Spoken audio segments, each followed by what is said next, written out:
Morning and welcome back to my channel unknown time once again. আজকে জার্নিটা শিলিগুড়ি থেকে শুরু করছি।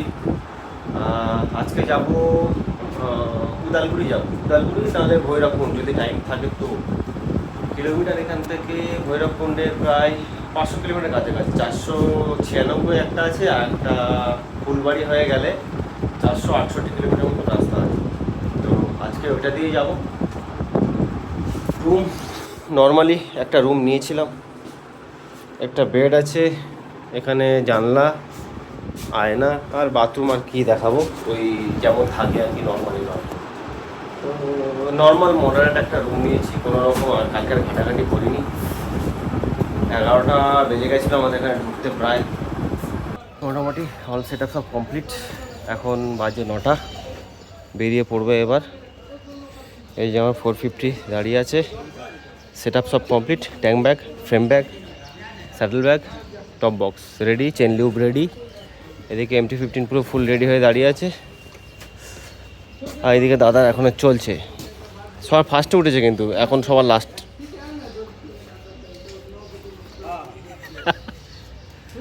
Gitanjali guest house.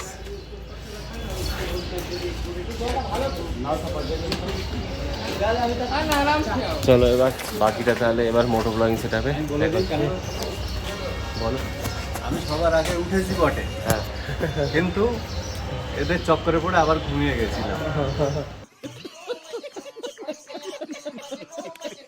All set up সব কমপ্লিট, এবার শুধু স্টার্ট করবো, বেরিয়ে পড়বো। চলো।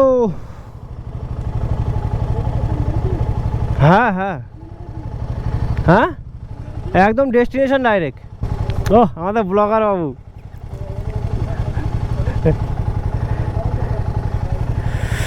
আর এনারা হলো দর্শক। জাস্ট বেরিয়ে পড়লাম। আমরা বেরিয়ে পড়লাম, ডেস্টিনেশন 10 ঘন্টা 32 মিনিট, 495 কিলোমিটার, মানে 10টা 12 ঘন্টা করে নিতে হবে। আমরা রাত 9টায় ঢুকবো, তাহলে আজকেরও রাত হয়ে যাবে, হোক রাত। সামনে সেবক রোডে উঠে গেছি, সামনে আমরা মহানন্দা রিভার ক্রস করব। এই যে মহানন্দা রিভার, এর আগের বারেও অনেকবার গেছি, কিন্তু তখন তো আর ভিডিও বানাতাম না। এই প্রথমবার ভিডিও বানাচ্ছি মহানন্দা রিভার ক্রস করার। আজকে অনেক কটা নদী ক্রস করতে হবে আমাদেরকে। মোটামুটি তেল ভরা হয়ে গেছে, তেল 1100 টাকার মতো তেল ঢুকলো।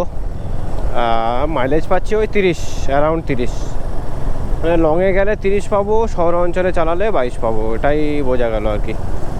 কালকে ধরে ধরেই চালিয়েছি, আমি তো আর সেরকমভাবে চালাইনি, যেহেতু আমাদের সাথে একটা লো সিসি বাইক ছিল, তো আস্তে আস্তেই চালাতে হয়েছে। হিসাব মতন হিমালয়ানের টপ মাইলেজ 30 মানে এনাফ। ওহো, আমরা এখন সেবক এন্টার করে গেছি। হ্যাঁ, আমি হাতি বার করাবো তোমার জন্য, বলবো হাতি আয়, আমার বউকে দেখা দিয়ে যা।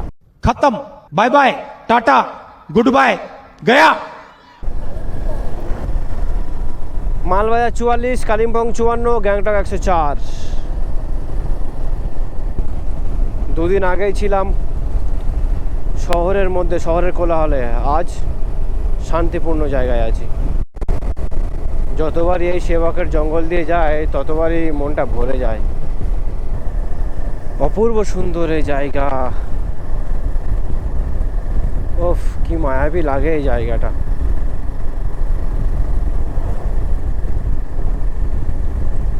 মনে হয় যেন এটা পাহাড়ে ঢোকার গেট। দুই সাইড দিয়ে সারি সারি গাছ রাস্তার দিকে নুইয়ে আছে, আমাদেরকে স্বাগত জানাচ্ছে।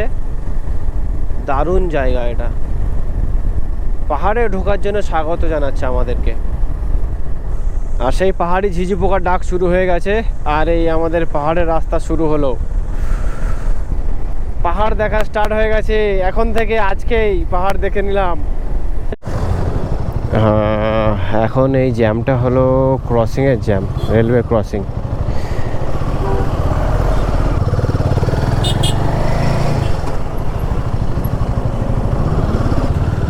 আর সকাল সকাল বার হলে এই জ্যামটা খেতে হয় না, কিন্তু সকাল আর কোথায় হবে, কাল যা জার্নি হলো, শরীরের ক্লান্তি যাবে কোথায়। ও অল্প কিছুক্ষণ আমরা পাহাড়ে রাইড করছি, হিমালয়ান পাহাড়ে রাইড করছি। হিমালয়ান কোনো কিছু প্রথমবার যখন হয় না, সেটার একটা আলাদাই অনুভূতি থাকে। যেমন প্রথমবার যখন পাহাড়ে এসেছিলাম তার একটা আলাদা অনুভূতি, প্রথমবার যখন হিমালয়ান নিয়ে পাহাড়ে আসছি তখন আর একটা অনুভূতি, আনন্দ, বেশ দারুণ লাগে। আজকে এই পাহাড় রাইডটা অল্প কিছুক্ষণই থাকবে মাত্র আমাদের সাথে, তারপরে আমরা ওয়েস্ট বেঙ্গল ছেড়ে আসাম ঢুকে যাবো। ভাগ্য যদি সহায় হয় তাহলে বরফ চূড়া পাহাড় দেখবো আমরা কাল। আজকে রুটটা আমরা বক্সা ফরেস্ট হয়ে যাব, বক্সা টাইগার রিজার্ভ ফরেস্ট যেটা আছে সেটা হয়ে যাব। এই যে চলে এসেছি আমরা করোনেশন ব্রিজ, তিস্তা নদী।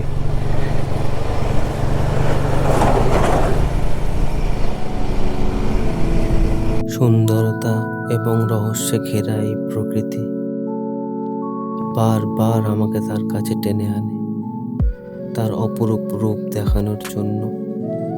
স্নিগ্ধ কিন্তু শীতল, ভয়ঙ্কর কিন্তু সুন্দর। হিমালয়ের প্রতিটা পাহাড়ের গায়ে লেখা আছে তাদের বেড়ে ওঠার গল্প, নদীকে আটকে রাখার ব্যর্থ চেষ্টা করে নিজেকে ভাঙার গল্প। এই ভয়ঙ্কর কিন্তু অপরূপ তিস্তা নদী প্রতিটা পাহাড়ের পদধূলি নিয়ে এঁকে বেঁকে চলেছে সাগরের কাছে নিজেকে সমর্পণ করতে, ঠিক যেমনভাবে আমি এসেছি এই পাহাড়ের কাছে। ওয়েদারটা কেমন হেজি ওয়েদার, ড্রোন আর নিলেও ড্রোনের শ্যুট ভালো আসবে না, ক্লিয়ার নয় ওয়েদার। খাবো হ্যাঁ খেয়ে নেবো, হ্যাঁ এখানে দাঁড়িয়ে পড়ি, খেয়ে নেবো। এখন টিফিন চলছে সবার, ওই যে সব বাইক তিনটে দাঁড়িয়ে আছে। আরে নবাব এখান থেকে উঠছে না। গরম গরম ম্যাগি চলে এসছে, আন্ডা ম্যাগি 80 টাকা। আর ভেজ মোমো একটা অর্ডার দেওয়া হয়েছে, ম্যাডাম খাবে। প্রায় 1 ঘন্টা কেটে গেল লাঞ্চ করে, এখান থেকে বেরিয়ে পড়ছি। সিনারিটা খুব সুন্দর ছিল এখানকার, বিউটিফুল। আমাদের এই যাত্রাপথে হিমালয়ের কোলে আসার জন্য কতই না বাধা বিপত্তি অতিক্রম করতে হয়েছে। অবশেষে যখন এই পাহাড়ি আঁকাবাঁকা রাস্তায় নিজেকে দেখতে পাই, তখন মন প্রশান্ত হয়ে ওঠে এক অজানা আনন্দে। আচ্ছা, রেলওয়ে ক্রসিংটা পেরিয়ে গেলাম আন্ডারলাইন পাস দিয়ে, আবার একটু ওপরে উঠছি, আপহিলে উঠছি। চা বাগান, কালকে চা বাগান দেখতে পাইনি, আজকে দেখছি ডুয়ার্স।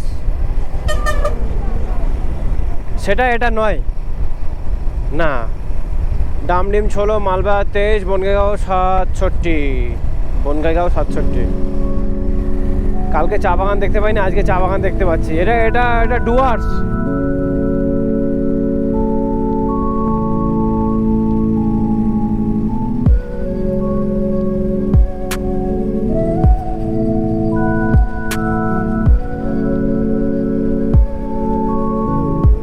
দুদিক দিয়ে চা বাগানের মধ্যে দিয়ে আমরা যাচ্ছি এখন। Oh what a beautiful road man.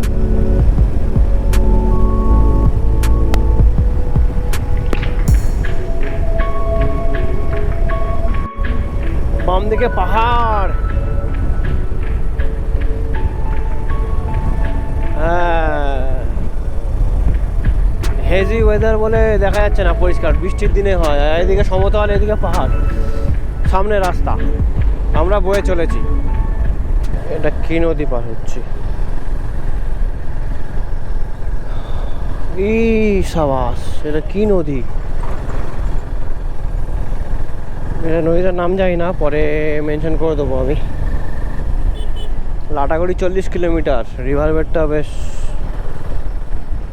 Malbazar 12, Maynaguri 58, Falakata 91, Cooch Behar 130, Alipurduar 133।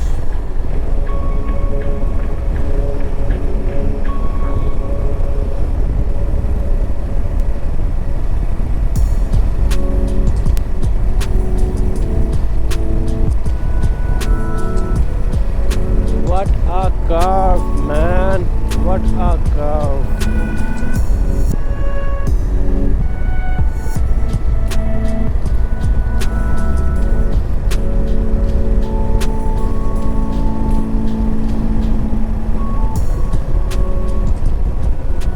Telipara 41, Birpara 50, Cooch Behar 110, Alipurduar 113।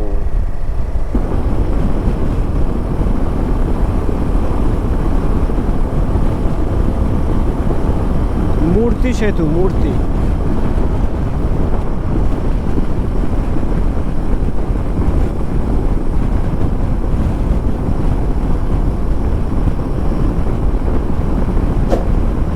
রাস্তা যদি টানা এরকম থাকে তাহলে একটু আগে আগেই পৌঁছে যাব মোটামুটি, আশা করছি।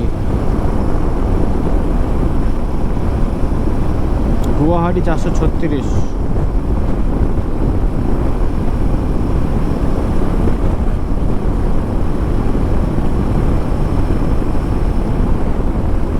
এটা একটা জঙ্গল আছে।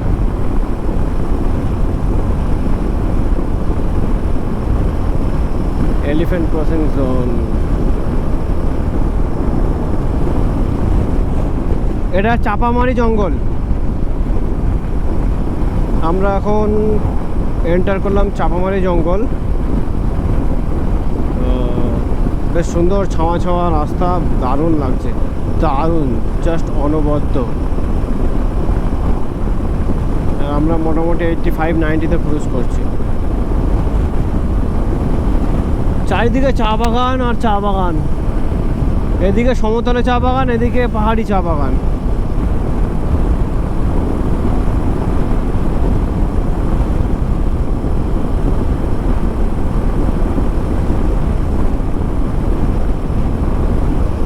অসম্ভব সুন্দর এই রাস্তা দিয়ে আমি এখন রাইড করে যাচ্ছি। NH 31C, কত সুন্দর সিনিক বিউটি এই রোডটার, দারুণ রোড। কে কে ফোন এসছে? কে? হ্যালো, এ বাবা,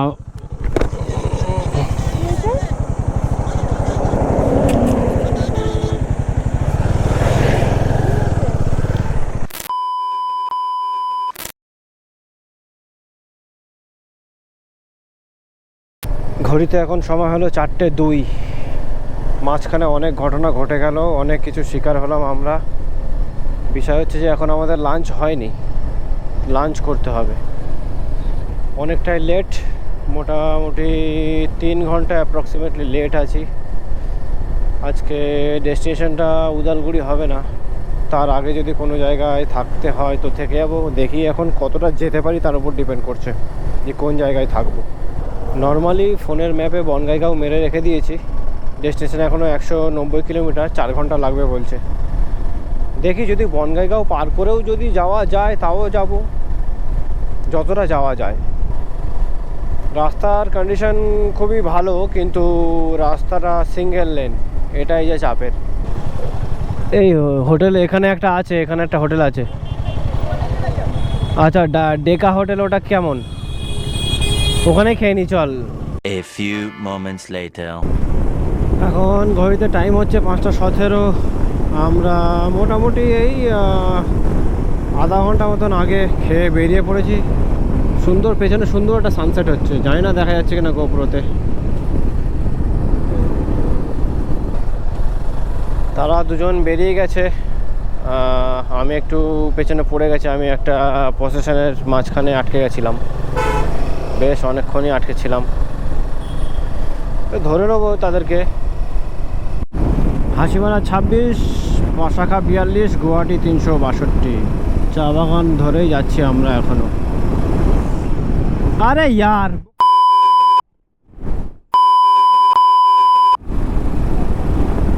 আমরা পার হচ্ছি তোরসা রিভার। তোরসা এখন কেমন শুকনো, জলের স্রোতটা এই দিকটা দিয়ে আছে। 5:41 বাজে, আমরা এখন তোরসা রিভার পার করলাম। হাসিমারা, জয়গাঁও।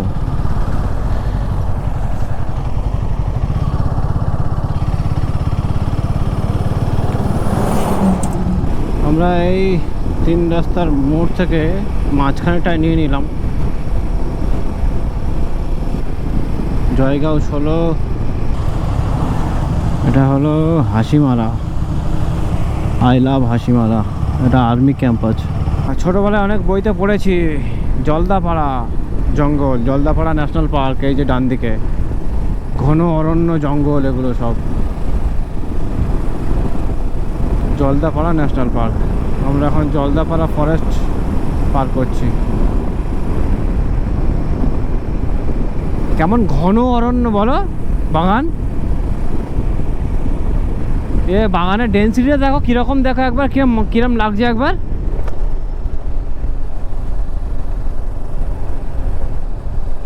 না মানে এর নিচে গেলে মনে হবে না কোথায় চলে এসেছি।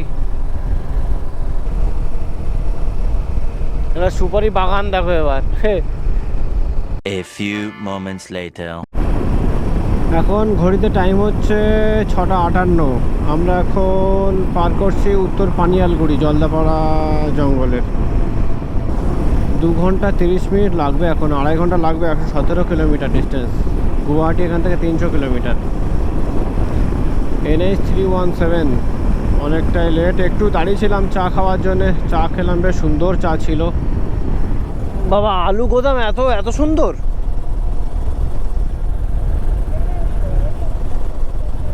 রাতের বেলা বলে কিছু বোঝা যাচ্ছে না, আলু গোদাম এত সুন্দর, মানে আইটিসি সোনার বাংলার মতন লাগছে। আমার ওয়াইফ তো প্রথমে বলে আইটিসি সোনার বাংলা, এত সুন্দরভাবে সাজানো। তো এখন মোটামুটি সবার সাথেই মিট আপ হয়ে গেছে, সবাই আবার একসাথে যাচ্ছি। এখন ডেস্টিনেশন হলো বনগাঁইগাঁও।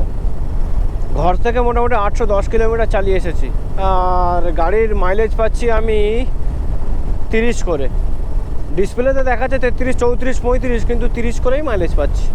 সে হাইওয়েতে যতই আমি ধরে চালাই, যতই যাই করি না কেন, 30 করেই মাইলেজ পাবো। আজকে ডেস্টিনেশন থেকে আমরা 200 কিলোমিটার পিছিয়ে পড়লাম ওই ইনসিডেন্টটা হওয়ার জন্যে। কালকে ওটাকে যতটা পারা যায় মেকআপ দিতে হবে। কিন্তু নদীটার নাম কি?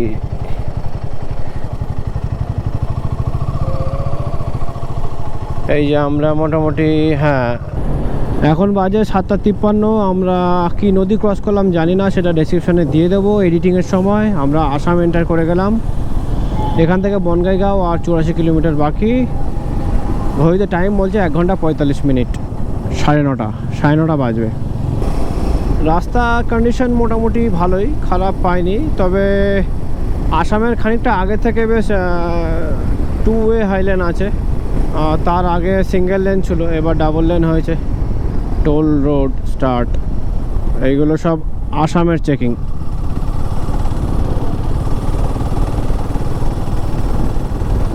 এবার রাস্তাটা ভালো আছে। চলো চলো এবার আর কি, এবার ডাইরেক্ট হোটেল রুমে গিয়ে কথা হবে।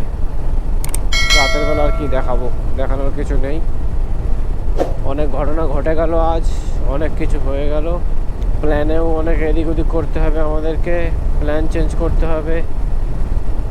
একটা দিন পিছিয়ে গেলাম হিসাব মতন। এখন 9:30 বাজে, আমরা প্রায় বনগাঁইগাঁও ঢুকে গেছি। এবার একটা হোটেল রুম দেখব, দেখে এন্টার করে যাব। তারপরে কাল সকালবেলা পরিস্থিতি বুঝে ট্রিপটা আগে বাড়াবো।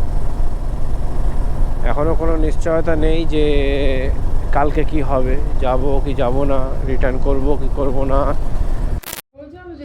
আমাদের ডাইনিং টেবিলে রাতে এখন 11:30 বাজে। তন্দুরি কিছু পাইনি হোটেলে, খাবার দাবার আপাতত এই খাওয়া হচ্ছে। Good morning from Bongaigaon. আমরা কালকে বনগাঁইগাঁওতে স্টে করেছিলাম। এখন হোটেলের 3 তলা থেকে, টপ ফ্লোর থেকে ভিউটা ঠিক এরকম আসছে। ওই ওইদিকে হালকা হালকা পাহাড়ি রেঞ্জ দেখা যাচ্ছে, এই সাইড দেখা যাচ্ছে। এখন আর দেখা যাচ্ছে না, সূর্য অনেক উপরে উঠে গেছে। রুমটা কালকে দেখাতে পারিনি, কাল অনেক রাতে ঢুকেছি। রুমের পরিস্থিতিটা ঠিক এরকম, বেশ সুন্দর। বাথরুমটা বেশ সুন্দর, অনেক বড় স্পেসিয়াস, গিজার আছে, শাওয়ার আছে, অ্যাজ ইট ইজ যা থাকে সবই আছে। বেশ সুন্দর পরিপাটি, ছোটোর মধ্যে। একটা টেবিল আছে, ওয়ার্ডরোব আছে, চেয়ার, ডাস্টবিন, ডুয়েল বেড বিছানা, একটি টেবিল, আর জানলা থেকে ঠিক এরকম ভিউ।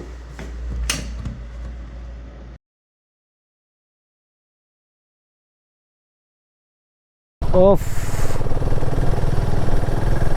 খরস্রোতা নদী বয়ে চলেছে। হিমালয়ান 450 নিয়ে প্রথমেই সূর্যোদয়ের রাজ্যে ঢুকে পড়লাম, দ্য ল্যান্ড অফ সানরাইজ। আবার এসেছি ফিরে সেই পাহাড়ের নিচে। আগামীকাল যে ঘটনা ঘটেছে তার মাসুল আমাদেরকে কন্টিনিউ দিতে হবে। কি সুন্দর রাস্তা, কি সুন্দর দৃশ্য, অকল্পনীয়, ভয়ঙ্কর সুন্দর লাগছে এবার।